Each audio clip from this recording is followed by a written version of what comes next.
मैं डॉक्टर शरद बोल रहा हूँ। बोलिए सर। 10 नंबर के पेशेंट का सिक्योरिटी इंतजाम करो। Okay sir. Security. Room number 10 के पेशेंट के लिए सिक्योरिटी का इंतजाम कीजिए, जल्द से जल्द कीजिए। ये कौन सा केस है? ये एक्सीडेंट का केस है।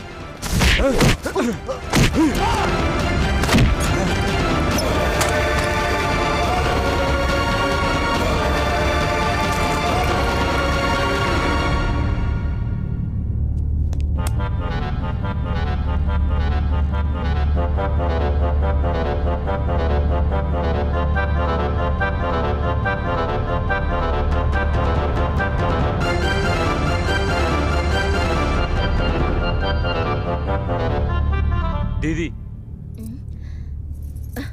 अनिल,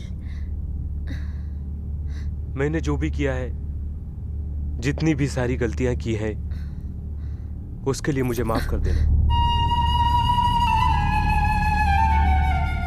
मुझे माफ कर दो दीदी। माफी मांगने की कोई बात नहीं। तुझे गलतफहमी थी इसलिए तू इस तरह से बिहेव कर रहा था। तूने मुझे मारने की भी कोशिश की। मुझे अब सब कुछ पता चल गया है।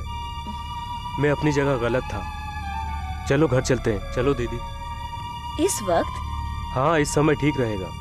मैंने पंडित जी से पूछा, उन्होंने कहा ये वक्त सही है। चलो दीदी।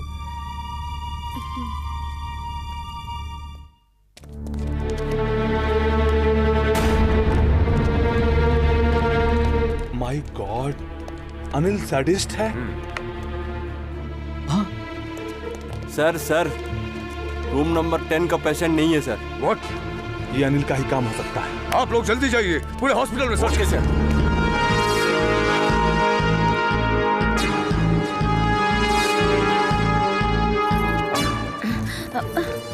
क्या हुआ अनिल? पुलिस मेरे पीछे पड़ी है। तूने क्या किया है? कुछ नहीं किया मैंने। तो फिर पीछे क्यों पड़े हैं? मैंने तुम्हें मारा था ना, उसी कंप्लेंट की वजह से ये लोग मुझे अरेस्ट करना चाहते हैं। अगर आज हम यहाँ से भाग गए तो कल जाकर लॉयर से बात कर लेंगे। आओ दीदी।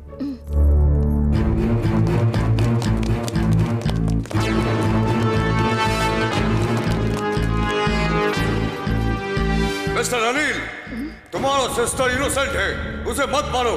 और तुमने जो खून किया है उसके लिए अपने आप को सरेंडर कर दो। तुमने खून किया है? हाँ, और अब मैं तुम्हारा भी खून कर दूंगा।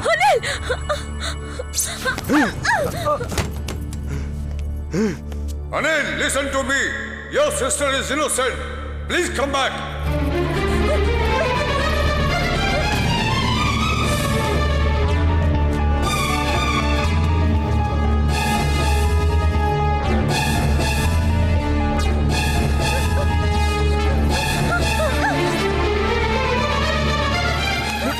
अनिल छोड़ो, अनिल नहीं।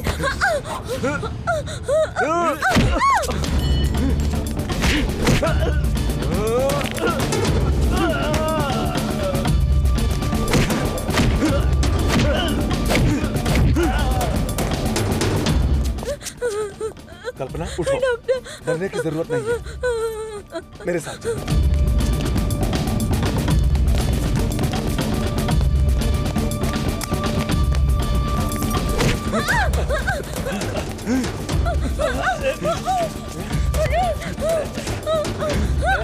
भाग जा कल्पना, भाग जाओ यहाँ से। कल्पना भाग जाओ।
मैंने जितना अपने माँ बाप को नहीं चाहा, उतना मैंने तुझको चाहा, और तूने ही मुझको धोखा दिया। तूने उस दिन जब कांस्टेबल घर पर आया था तो मुझे मालूम नहीं था।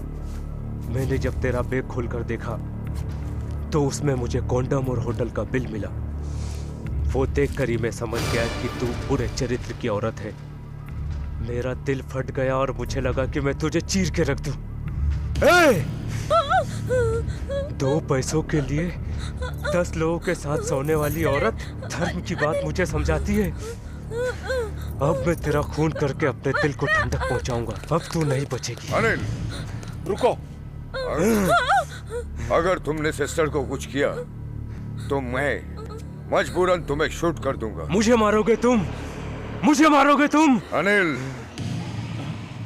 मैं इसे नहीं छोड़ूंगा, मार दूंगा। अनिल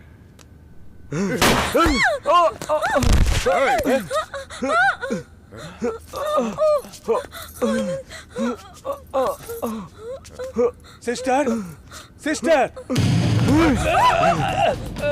अनिल तुम डॉक्टर को कुछ नहीं करोगे। Anil no Anil, easy easy. Anil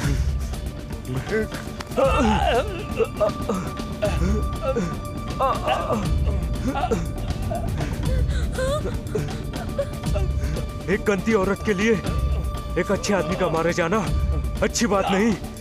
revolver मुझे दो।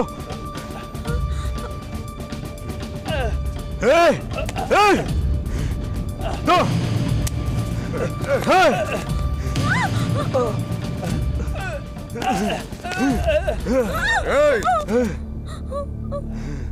मार दो, मगर मुझे मारने से पहले मैं चाहता हूं कि तुम सच्चाई जान लो। अगर तुम सच को नहीं जानना चाहते हो तो मैं मरने के लिए तैयार हूं, लेकिन तुम्हारी दीदी प्रोस्टिट्यूट नहीं है। एक आदमी अपने सुख के लिए एक वेश्या को लेकर जा रहा था, रास्ते में उसका एक्सीडेंट हो गया, लड़का वहां से भाग गया। तुम्हारी दीदी उसी सड़क से जा रही थी। इंसानियत के लिए तुम्हारी दीदी उस वेश्या को हॉस्पिटल लेकर गई। उस वेश्या का बैग और तुम्हारी दीदी का बैग एक ही कलर, एक जैसा था। और तुम अपनी दीदी का नसीब देखो, गलती से तुम्हारी दीदी उस वेश्या की बैग लेकर घर चली आई और तुम्हारे घर पुलिस आया। तुम्हारी दीदी से उस एक्सीडेंट के बारे में कुछ पूछताछ की और उसके बाद चला गया, लेकिन तुमने मिसअंडरस्टैंड किया, अपनी दीदी को वेश्या समझ बैठे।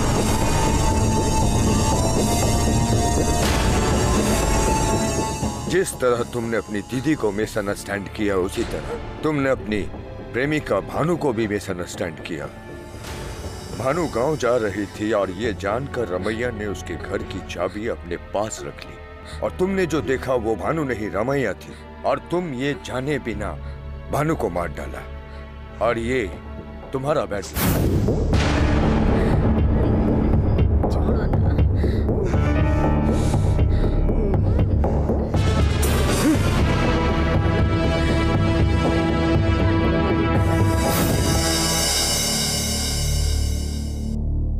भानु जिस बस में चढ़ी थी उस बस का ब्रेक फेल हो गया था, और वो जब तुम्हारे पास पहुंची थी तो लेट पहुंची, और ठीक इसी तरह गलतफहमी का शिकार होकर तुमने एक के बाद एक गलत काम किए।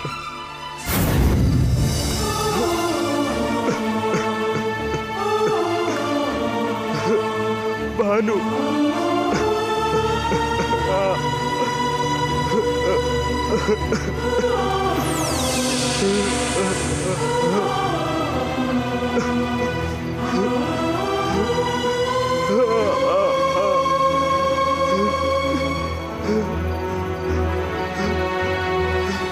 मैं ही तुम्हारी मौत का जिम्मेदार हूं भानु।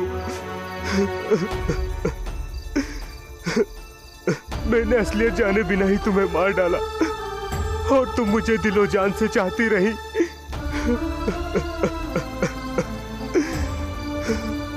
तुम्हारे जैसे चाहने वाली मुझे 7 जन्मों तक नहीं मिलेगी।